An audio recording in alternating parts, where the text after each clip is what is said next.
Ceci est une vidéo d'introduction pour le TP d'électrocinétique sur les circuits RC, RL et RLC, donc charge et décharge d'un condensateur ou évolution de la tension au bord d'une bobine.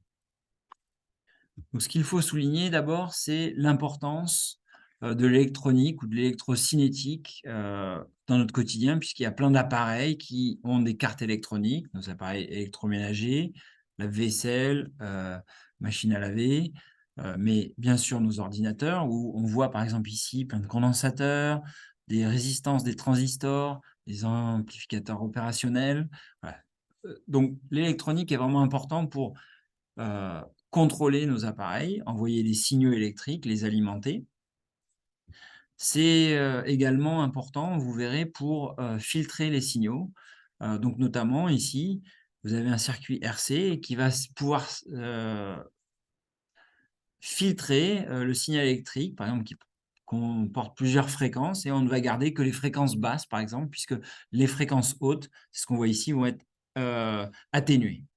C'est un petit peu comme si on avait un signal sonore avec plusieurs fréquences et qu'on allait garder que les fréquences basses, par exemple, ou que les sons aigus. Voilà, c'est à nous de construire nos signaux, nos circuits électroniques pour garder qu'une composante en fréquence du signal électronique. Donc, toute cette partie filtrage, vous la découvrirez en deuxième année et elle est très importante. Et l'électrocinétique permet également de modéliser à l'échelle d'un circuit électronique plusieurs phénomènes, puisqu'il y a des analogies mathématiques entre des résistances électroniques ou des résistances thermiques ou des résistances hydrauliques.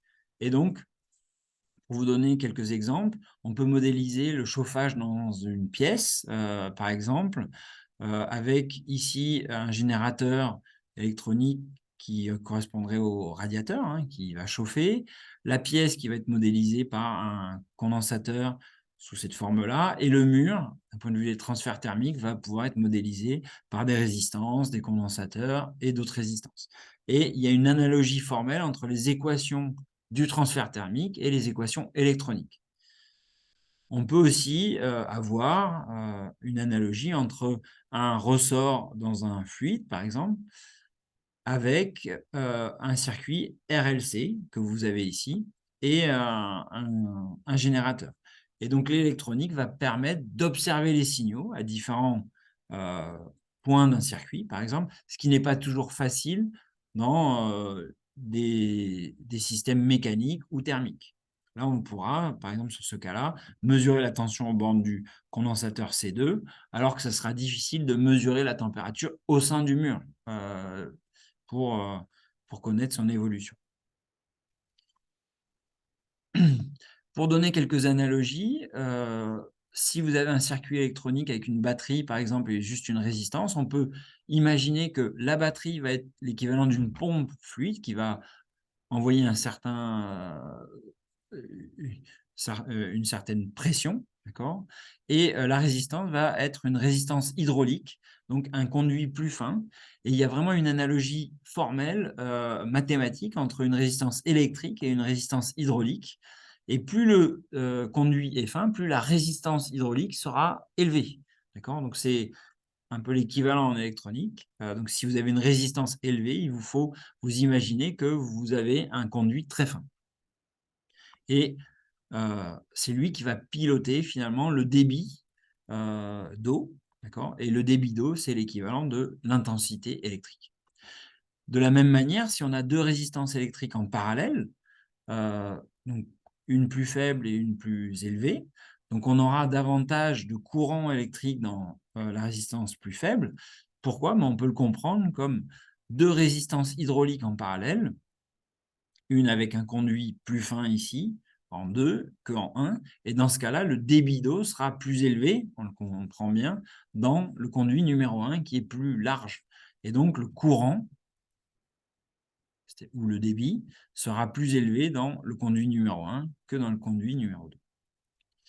En TP d'électronique, vous allez utiliser différents composants électroniques.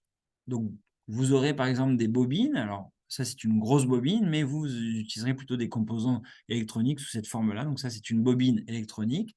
Vous aurez également des condensateurs qui ne sont pas plans, mais qui vont être cylindriques plutôt, où les feuillets, les 2 électrodes sont, enroulés dans un cylindre et vous aurez des résistances de ce type-là avec le code couleur qui sera affiché en salle de travaux pratiques.